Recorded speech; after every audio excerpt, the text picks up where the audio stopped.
So, in the last two videos, I've given you guys information about the sign of Aquarius so that you know the direction as a society that we're headed into.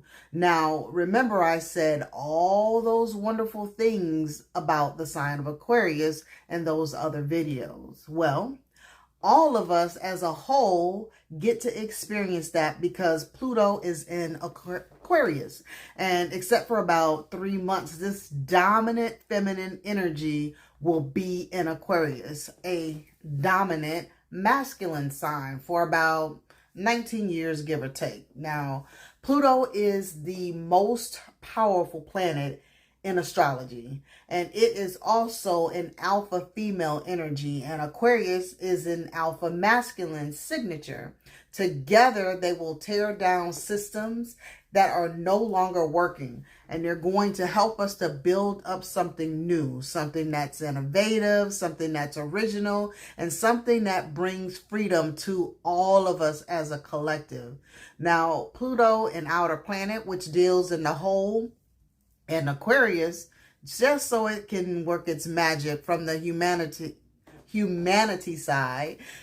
These two, they actually get along very well because they both basically want the same thing. Now, Pluto is like that big bulldozer sitting in front of an old Las Vegas hotel about to tear it and everything around it down, just so it can tear down the old and the old can die, and Aquarius will come in and create and innovate and invent something new just so that we all can progress as a society. Now, and just like that, the great architect, which is Aquarius, is going to come in and help us to awaken a new world so that we can all rise and power together. Now, but not before you get this though, because Pluto and Aquarius, it is the perfect time for this aspect. We need it.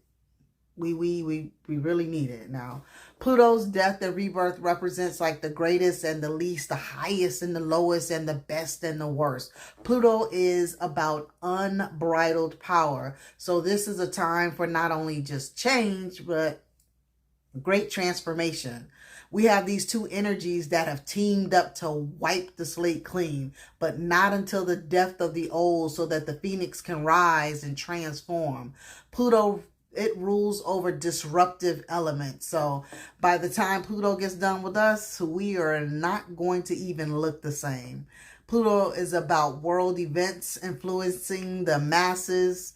It's also about the representation of the best and the worst of society. So remember that. And think about this though. Think about the best parts of Aquarius to like the 100th power. And then on the other hand, same body, that same power that's equal to the best, but at its worst. This actually is an opportunity from which we are made from the highest octave of Gemini, which is Aquarius. So we can either function at our highest and greatest, or we can function at our lowest and most devastating frequency. I believe there will be some major discoveries after all of the secrets are uncovered and the bodies from which, have been buried. It's going to like usher in this energy from Pluto that will encapsulate Aquarius. You would think that Pluto is too small, but it's mighty. Pluto, she is a mighty planet.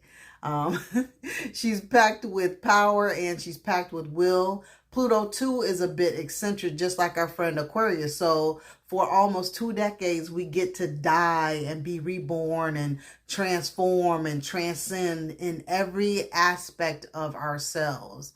As a human, as a spirit, as society, as the community at large, and all things in between. We get to invent new ways of being because Aquarius came here to shake some stuff up.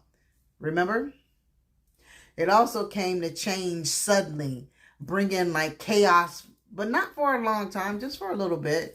Just to be, not just like to be destructive, but to tear down the old, to tear down that old way of thinking, being, and doing, so it can build the new with a clean slate. You ready? I am.